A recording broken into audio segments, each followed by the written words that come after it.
I mean, I may not agree with the decision, but it is not a setback. The notification was made well before the election program was announced. तो ये चुनाव आयोग का फैसला, इसमें तो बहुत कुछ कहा नहीं जा सकता है, लेकिन कांग्रेस की जो राजनीति थी वो कहीं ना कहीं एक्सपोज हुई है। जो 1% आबादी है, जो 1% से कम है, आपने उसको 4.5% दे दिया। जब मायावती जी और प्रधान सिंह यादव को पता लगा कि आरक्षण देने वाले हैं, हम खड़े हो गए। मायावती जी यहाँ 5 साल सरकार में रही, एक शब्द नहीं कहा।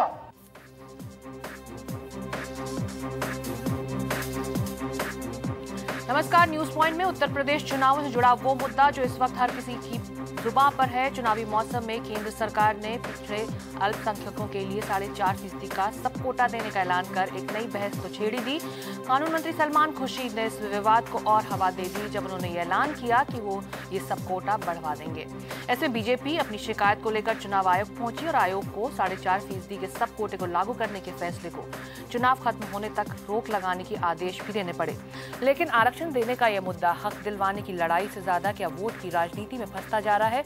न्यूज पॉइंट में हमारा सवाल है, क्या आरक्षण हक का या वोट का मुद्दा है? और इस मुद्दे पर चर्चा करने के लिए हमारे साथ एक बेहद खास पैनल, कांग्रेस नेता रशीद मसूद, बीजेपी प्रवक्ता प्रकाश जावड़ेकर, समाजवादी पार्टी के नेता शाहिद सिद्दीकी, जेडीयू के सांसद सबीर अली, डॉक्टर शकील उज Zaman Ansari, national commission for OBC के सदस्य हैं, जेएनयू के प्रोफेसर आनंद कुमार।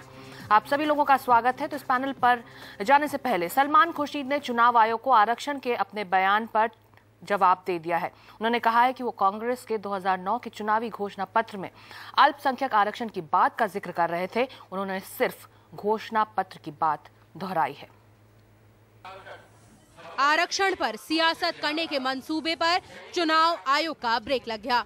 चुनाव आयोग ने उन 5 राज्यों में अल्पसंख्यकों के आरक्षण पर रोक लगा दी है जहां चुनाव हो रहे हैं।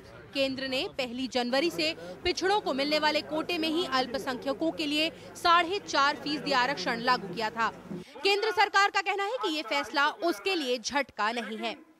I mean, I may not agree with the decision, but it is not a setback. The notification was made well before the election program was announced. एक चुनावी सभा में कांग्रेस नेता सलमान खुर्शीद ने आरक्षण को और बढ़ाने की बात कही थी, जिसके बाद चुनाव आयोग ने उन्हें नोटिस भेजा। चुनाव आयोग को भेजे अपने जवाब में सलमान खुर्शीद ने कहा है कि कांग्रेस के चुनावी घोषणा पत्र में 2009 से ही अल्पसंख्यक आरक्षण की बात कही गई है। उन्होंने सिर्फ घोषणा पत्र की बात दोहराई। उन्होंने अल्पसंख्यक कहा और किसी जाति या समुदाय का जिक्र नहीं किया। ये चुनाव के कोड का उल्लंघन नहीं है। समाजवादी पार्टी ने चुनाव आयोग के फैसले पर तो कुछ नहीं कहा, लेकिन कांग्रेस की नीयत पर सवाल उठा रही है। ये चुनाव आयोग का फैसला, इसमें तो बहुत कुछ कहा नहीं जा सकता है, लेकिन कांग्रेस की जो राजनीति थी वो कहीं ना कहीं एक्सपोज हुई है। वहीं बीजेपी से दिखावे के लिए अलग हुए बाबू सिंह कुशवाहा ने आरक्षण का विरोध किया और बीजेपी ने कुशवाहा के बयान का समर्थन किया है। जो 1% आबादी है, जो 1% से कम है, आपने उसको 4.5% दे दिया। पिछले वर्गों में एक रोष है। अब बाबू सिंह कुशवाहा उसके और वो उनका विषय था जो हमारी पार्टी से जुड़ने की बात उन्होंने कहा था। अब उस दिशा में कोई आंदोलन कर रहे हैं तो वो स्वागत योग्य है। चुनाव का वक्त सियासी दलों के लिए अपने अपने वोट बैंकों के लिए बयानबाजी करके अपना फायदा निकालने का वक्त है, जबकि चुनाव आयोग का फर्ज है कि आदर्श आचार संहिता लागू करके हालात काबू में रखे जाएं। और हमारा पैनल इस वक्त मौजूद है इस मुद्दे पर चर्चा करने के लिए। सीधे चलते हैं कांग्रेस नेता रशीद मसूद के पास। मसूद साहब, चिदम्बरम ने कहा है कि ये कोई सेटबैक नहीं है और सलमान खुर्शीद ने अपने जवाब में चुनाव आयोग को ये कह दिया है कि उन्होंने वही कहा जो 2009 के उनके पार्टी के घोषणा पत्र में कहा गया था। लेकिन हकीकत तो यही है ना कि आप लोगों ने ये ऐलान चुनावों से ठीक पहले किया और इस बहस को आप लोगों की वजह से ही विवादों में फंसा दिया है। देखिए, ये बात तो कभी भी जब भी किया जाएगा ना कोई बहाना रहेगा, क्योंकि पिछले 10 साल में 1-2 महीने के बाद किसी ना किसी स्टेट में इलेक्शन हो रहे हैं। तो जब भी ये डिसीजन लिया जाएगा, जब भी ये बात कही जाएगी कि ये तो इलेक्शन की वजह से ले लिया गया है, तो मैं इससे तो एग्री करता नहीं हूँ। दूसरी बात ये है कि जो चुनाव आयोग ने रोक लगाई है 5 स्टेट्स पे, वो चुनाव आयोग का इख्तियार की बात थी।